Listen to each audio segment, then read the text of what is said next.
প্রায় অনেকক্ষণ ধরে শুয়ে আছি। কি করব ভেবে পাচ্ছিলাম না। অনেকদিন হয় বাড়ির বাহিরে যাওয়া হয় না। তো আজকে ভাবলাম ছেলেকে নিয়ে একটু চক সাইডের ওই দিক থেকে ঘুরে আসবো। হ্যালো ভিউয়ার্স, নমস্কার। কেমন আছেন সবাই? আশা করছি সবাই অনেক ভালো আছেন। অনেকদিন পর ছোট্ট একটা ব্লগ ভিডিও নিয়ে চলে আসলাম। অনেকদিন কোনো ভিডিও দেওয়া হয় না। তো যাই হোক, দেখতে পাচ্ছেন আমার ছেলে কত সুন্দর করে পড়াশোনা করছে। আর ওকে লিখতে দিয়েছি, ওর লেখাও শেষ হচ্ছে না আর আমি একটু বাহিরেও যেতে পারছি না। ওর লেখা কমপ্লিট না হওয়া পর্যন্ত আমি যেতে পারবো না। তো যাই হোক, ছেলের এখানে একটু জাম্বুরা ছিল অর্ধেক খাওয়া, সেটাই আমি শুয়ে শুয়ে খাচ্ছিলাম। দেখেন কি পরিমাণে অলস হলে একটা মানুষ শুয়ে শুয়ে খাবার খায়। আমি তো খাচ্ছিলাম আর ভাবছিলাম, কি রে বাবা, কখন এই ছেলের লেখা শেষ হবে? লেখা তো তার কমপ্লিট হয়ে গিয়েছে, কিন্তু আরেকজন এসেছে তার কাছে যোগ বুঝায় নিতে, কারণ সে যোগ ভালো বুঝে। তো তারা একই ক্লাসে দুজন পড়ে। তো আমাকে আমার ছেলে তার খাতা জমা দিয়ে সুন্দর করে তার বান্ধবীকে যোগ বিয়োগ বুঝাই দিচ্ছিল। তো যোগ বিয়োগ প্রায় বোঝানো শেষই হয়ে গিয়েছে। ওদেরকে আমি অপশন দিলাম যে চলো আমরা একটু চকে থেকে ঘুরে আসি। তারা তো শুনে অনেক হ্যাপি হয়ে গেছে। দেন আমরা বেরিয়েও পড়ছি। তারা দুজন তো দৌড়াদৌড়ি শুরু করে দিয়েছে, বাবু তার বান্ধবী, তার বান্ধবীর মায়ের কাছে পারমিশন নিয়ে। দেন আমরা চলে এসেছি চকে। আর চকে যাওয়ার জন্য আমাদেরকে একটা সরু রাস্তা পার হতে হয়। আর এই যে এই রাস্তার মধ্যে শিকড় বাকড়গুলো পুরোই সাপের মতন দেখা যায়। আর অনেক জঙ্গল, জঙ্গলের পাশ দিয়েই চকে যেতে হয়। যেতে যেতে আমি তাদের দুজনকে হারিয়ে ফেলেছি। তারা কোথায় গেছে আমি নিজেও জানি না। তো আমি আস্তে আস্তে করে হেঁটে হেঁটে সামনের দিকে এগুচ্ছিলাম।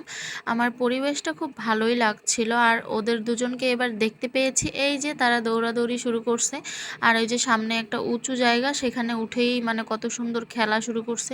দেখেন কি পরিমাণ জঙ্গল আর কত সুন্দর গাছগাছালি। এত গাছগাছালি কিন্তু সচরাচর দেখা যায় না অন্য কোনো এলাকাতে। তো যাই হোক, কয়েকদিন আগে বৃষ্টি হয়েছিল দেখে ঘাসগুলোও কিন্তু অনেক সতেজ আছে।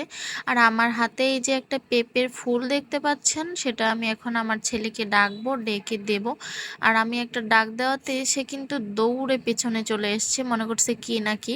তো যাই হোক, ফুলটা দিলাম, সেই আমাকে আই লাভ ইউ মাম্মাম বলল। সূর্যাস্তের সময় সূর্যটা দেখতে কিন্তু অনেক সুন্দর লাগছিল। আমরা কিন্তু এমন সময় এসেছি যে সূর্য ডুবো ডুবো ভাব। তো ছেলেকে বললাম যে তাড়াতাড়ি কি করবা করো, খেলে দুলে চলো আমরা চলে যাই। আর ছেলে তো অনেক দিন পরে বাহিরে বের হয়েছে, তাই সে বলছে যে আর একটু থাকি না মাম্মাম, একটু খেলি। দেন ওই যে দৌড়াদৌড়ি শুরু করছে। ওদেরকে দেখে কিন্তু আমারও ছোটবেলার কথা মনে পড়ে। আমার ছেলে যেমন এখন দুরন্ত চঞ্চল, ঠিক তেমনটা কিন্তু আমিও ছিলাম।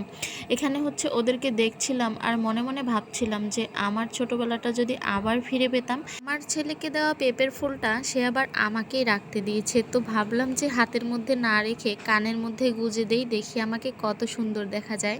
তো যাই হোক, অনেক সুন্দর লাগছিল ফুলটা দিয়ে, যেহেতু ফুলটা আমার হাতে ছিল। এই যে একটা পাতা নিয়ে কতক্ষণ ইয়ে করলাম। আর ওই যে ওরা দৌড়াদৌড়ি করতেছে, আমার কিন্তু ভয় লাগছিল যে কখন জানি পড়ে যায়, কখন জানি শরীর নোংরা হয়ে যায়। তো যাই হোক, দেখেও ভালো লাগছিল, তারা অনেক দৌড়াদৌড়ি করে খেলছিল। আর ছেলে তো আমার যেতেই চাচ্ছিল না, কারণ আজকে অনেক দিন পরে আমরা বাড়ি থেকে বের হয়েছি। আসলে বের হওয়া হয় না, একা একা থাকি। তো যাই হোক, সবাই ভালো থাকবেন। আর ভিডিওটা দেখে কেমন লাগলো অবশ্যই কমেন্ট করে জানাবেন। ধন্যবাদ সবাইকে।